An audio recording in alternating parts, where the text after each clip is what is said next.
जय श्री कृष्णा। कृष्ण ज्ञान ऊर्जा में आप सबका स्वागत है। तो भक्तजनों, सनातन धर्म में पूर्णिमा का अपना ही एक अलग महत्व होता है और पूर्णिमा हर महीने आती है, जिस दिन व्रत, दान, स्नान, सूर्य देव की पूजा करने और अर्घ्य देने का बहुत ही महत्व माना जाता है।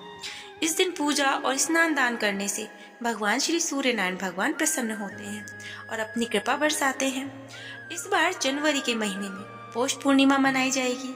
तो ये जानते हैं पौष पूर्णिमा कब है, शुभ मुहूर्त और इसका महत्व क्या है। पौष माह के शुक्ल पक्ष की पूर्णिमा तिथि को ही पौष पूर्णिमा कहा जाता है। हिंदू पंचांग के मुताबिक 24 जनवरी 2024 की रात 9:24 से पौष माह के शुक्ल पक्ष की पूर्णिमा तिथि प्रारंभ हो जाएगी और ये अगले दिन 25 जनवरी 2024 को रात 11:23 तक रहेगी। ऐसे में उदया तिथि का मान रखते हुए पौष पूर्णिमा का व्रत 25 जनवरी को रखा जाएगा। शुभ मुहूर्त। इस बार पौष पूर्णिमा पर पूरे दिन ही सर्वार्थ सिद्धि योग बन रहे हैं। उस दिन का शुभ मुहूर्त यानी अभिजीत मुहूर्त दोपहर 12:12 से लेकर 12:55 तक रहेगा। इसके अलावा इस दिन पुनर्वसु नक्षत्र, सर्वार्थ सिद्धि योग, रवि योग, गुरु पुण्य योग का अद्भुत संयोग भी बन रहा है। कहा जाता है कि इस शुभ संयोग से पुण्य और धार्मिक काम करने से ज्यादा फल मिलता है। पौष पूर्णिमा के दिन व्रती को प्रातःकाल नदी में स्नान करके देवताओं का पूजन और पितरों का तर्पण अवश्य करना चाहिए। सफेद चंदन, चावल, सफेद फूल, धूप, दीप, सफेद वस्त्र आदि से चंद्रमा का पूजन करें। फिर किसी भी पवित्र नदी में पौष पूर्णिमा के दुर्लभ योग पर डुबकी लगाकर पुण्य लाभ अवश्य अर्जित करें। पौष माह की पूर्णिमा में स्नान दान का बहुत ही विशेष महत्व है। जो व्यक्ति पूरे माघ मास के लिए स्नान का व्रत धारण करते हैं, वो अपने स्नान का प्रारंभ पौष पूर्णिमा से शुरू करके माघी पूर्णिमा तक संपन्न करते हैं। इस दिन स्नान के पश्चात मधुसूदन भगवान की पूजा आराधना कर उन्हें प्रसन्न करने का प्रयत्न किया जाता है, जिससे मधुसूदन की कृपा से मृत्युपरांत भक्त को स्वर्ग में स्थान मिल सके। ऐसी धार्मिक मान्यता है।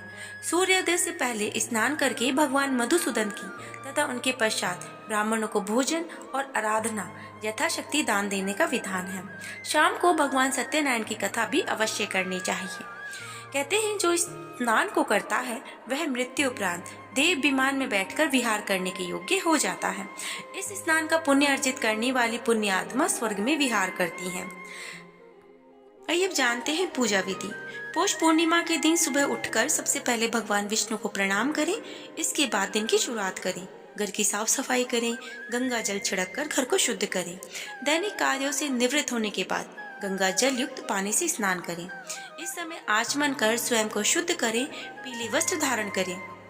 उसके बाद भगवान सूर्य को अर्घ्य दें।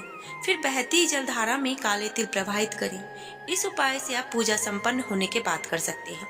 सूर्य देव को अर्घ्य का जल देने के पश्चात आप विधि विधान से भगवान विष्णु की पूजा करें। भगवान विष्णु को पीले रंग के फल, फूल, हल्दी, जौ, चावल इत्यादि चीजें अर्पित करें। आप सत्यनारायण भगवान की पूजा भी पूर्णिमा तिथि को कर सकते हैं। पूजा के समय विष्णु चालीसा का पाठ करें और पूजा के अंत में आरती अर्चना कर सुख समृद्धि की कामना करें। पूजा के बाद आर्थिक स्थिति के अनुसार दान अवश्य दें। पौष पूर्णिमा का इतना महत्व क्यों है? पौष सूर्य देव का मास कहलाता है। इस मास में सूर्य देव की आराधना से मनुष्य को मोक्ष की प्राप्ति होती है और इसीलिए पौष पूर्णिमा के दिन पवित्र नदियों में स्नान और सूर्य देव को अर्घ्य देने की परंपरा है। पौष का महीना सूर्य देव का माह है और पूर्णिमा चंद्रमा की तिथि है। अतः सूर्य और चंद्रमा का यह अद्भुत संगम पौष पूर्णिमा की तिथि कहलाता है। इस दिन सूर्य और चंद्रमा दोनों के पूजन से मनोकामनाएं पूर्ण होती हैं और जीवन में आने वाली बाधाएं भी दूर होती हैं। और जो भी भक्त माघ स्नान करना चाहते हैं वो अपना स्नान पौष पूर्णिमा से ही प्रारंभ करेंगे और माघ पूर्णिमा तक उसे करेंगे। पौष मास के समय में किए जाने वाले धार्मिक कर्मकांड की पूर्णता पूर्णिमा पर स्नान करने पर ही सार्थक होती है। जय श्री कृष्ण।